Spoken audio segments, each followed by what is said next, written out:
friends, my name is Christine. If you are new to this channel, I am a PCOS personal trainer and I make content about fitness and healthy living with PCOS, both physically and mentally/emotionally.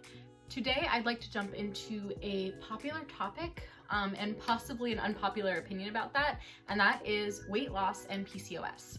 There's no mistake that if you look into PCOS on the internet, you see a lot of content about weight loss, like a lot. But the specific aspect of weight loss with PCOS that I want to talk about is the idea that it is important to lose weight in order to mitigate the symptoms that you have with PCOS. So in this video, we're going to explore why it is hard for some people to lose weight with PCOS and why there's this idea that weight loss is the solution for PCOS. So first things first, why is it hard for some people to lose weight with PCOS? Why is weight a struggle that is correlated with the syndrome? So depending how far along you are in your own journey, if you've done research about PCOS, this is the picture that you've probably gotten. PCOS is the overproduction of androgens that's happening for some reason and results in a set of undesirable symptoms, which are the struggles that you and I deal with. Now, we're not going to jump into all the different causes of PCOS in this specific video. There are some really good resources about that online though, so if you haven't looked into it, definitely do a little bit of web surfing to look into that concept. But there are some known causes that contribute to that overproduction of androgens that leads to the symptoms that we don't like. In order to understand insulin resistance very briefly, we first need to know what insulin is. So insulin is a hormone in our body who's responsible for transporting glucose from the blood into our muscle cells and tissues. Insulin resistance is when that whole mechanism isn't functioning optimally. Now, insulin resistance is like a varying scale. So you could have really bad insulin resistance and maybe even need to take insulin injections, or you could be on the very low end of the scale where your resting blood glucose levels or your A1C aren't elevated. But that doesn't necessarily mean that you're not insulin resistant. It just means that you're not diabetic. So before I go off on a tangent about the details of all of that, I'm just going to give you a really simple analogy that I think helps me just get the whole picture of what's going on in my body when my insulin resistance is acting up. Just think of insulin as a key, right? And its job is to open up the muscle cell and carry glucose into it. So when you're insulin resistant, what's happening is the key isn't working, or a percentage of the keys that your pancreas is making aren't working. So the body's natural response, because they want to get all of the glucose in the blood into those cells, is to produce more insulin. This results in having an elevated level of insulin in the bloodstream. And maybe not all of that insulin is doing its job of transporting glucose into the cells, but insulin's a hormone. So it doesn't just serve one function in the body. Through some process that we're not going to get into now, that excess insulin results in the production of more androgens, which results in PCOS. Okay, so now we know how insulin resistance relates to PCOS, but how the heck does that relate to weight gain or trouble losing weight? There was a really interesting study done that I'm going to link down in the description below that showed that elevated levels of insulin in the body actually made it harder to lose body fat. In fact, the group that was taking insulin in this study struggled much more to lose weight than the group that wasn't, even though they were both in the same caloric deficit and they were both eating the same thing. So that insulin resistance not only causes the overproduction of those androgens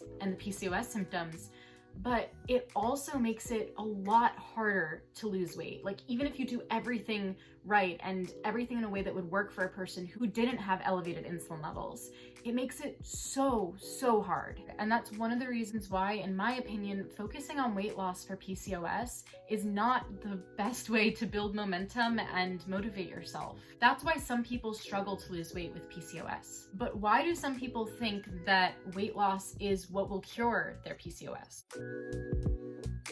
Adipose tissue, or what we call body fat, is actually hormonally active. It's more classically known to produce estrogen, but there is research to suggest that adipose tissue also contributes to elevated androgen levels.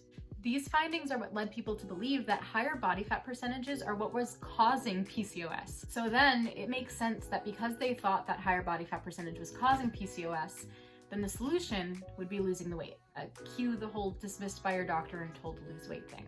But remember, we just learned that that overproduction of insulin makes it very hard to lose body fat. Even if you're in a caloric deficit, exercising enough, eating the right foods, even if you're doing everything right, if those insulin levels are elevated, it's I would say near impossible to lose that body fat without literally starving yourself. And if you add in the stigma around having a high body fat percentage and the social pressure to be smaller, it's no wonder that there's an elevated amount of eating disorders within the PCOS community. And unfortunately, those eating disorders only lead to a more damaged metabolism.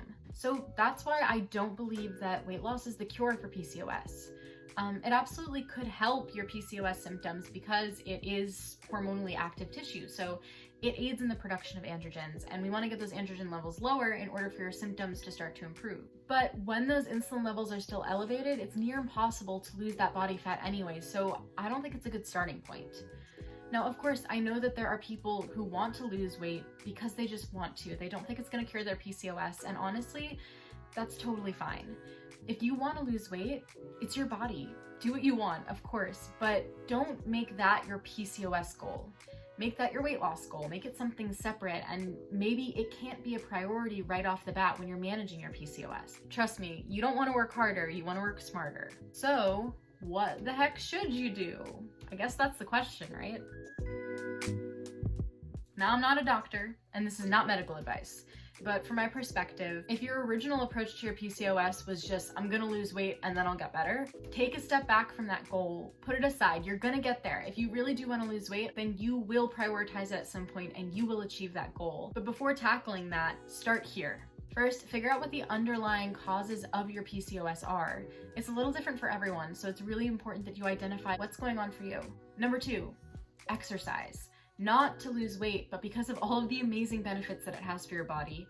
I'll make a video at some point outlining all of those benefits as a little motivation for you guys, but you really do need to exercise. It's a super important part of managing your PCOS, and it's really invaluable. Think of eating as a way to provide your body with everything that it needs, with all of the building blocks, with all of the nutrients and everything it needs to make energy efficiently. Eating this way will make you physically feel better, and that'll also make you emotionally feel better, and it's bound to help your PCOS. And overall, just make your physical and emotional well-being a priority in your life. I know that's way easier said than done, trust me. I'm not perfect at it either. But when your physical and emotional well-being is important to you and you're prioritizing it over other things, like I just said, you're bound to feel better physically, and that physically feeling better does have an impact on your mental, emotional health, and that has an impact on your hormones too, so it really just helps you all around. And by the way, if you do these things rather than focus on weight loss, who knows, you might even lose weight anyway. So that's my hot take on PCOS and weight loss. I know maybe it's not the most popular opinion, and I know so many people out there with PCOS do really want to lose weight. And like I said, all power to you if that is one of your goals, but I want you to feel confident when you're making these changes in your life. I want you to feel proud of yourself. I want you to feel motivated. And even if you do everything right and you're making the best changes for yourself, if you're trying to measure your progress through your weight loss, you might really discourage yourself, and that's the last thing that I want for you. So even if it's an unpopular opinion, I really think don't worry about the weight loss at first. Just focus on taking care of yourself, focus on honing in the specific areas that I mentioned, and the weight loss can come later if it's something that's really important to you. So I really hope this information is helpful for you. I hope that it's not too discouraging if you've been really motivated and focused on losing weight. Don't necessarily give up on it, just put it on the back burner for now. And if you like this video, hit the like button. If you're new here, hit subscribe and bell for notifications. And definitely drop a comment below for me because I really want to build a community here. Have you struggled with weight loss? Is one of your goals to lose weight? What's your experience? Do you think insulin resistance is the cause for you? Just tell me a little bit about yourself. Tell me a little bit about your story and let me know if this information is helpful to you. Also, let me know if there's any specific topic that you want me to cover because I'm making this for you. So yeah, like I said, I hope this was helpful and I hope that you have a lovely rest of your day, and I'll see you guys next week. Bye! Hello, friends! Hello, friends! Hello, friends! Hello, friends! Hello!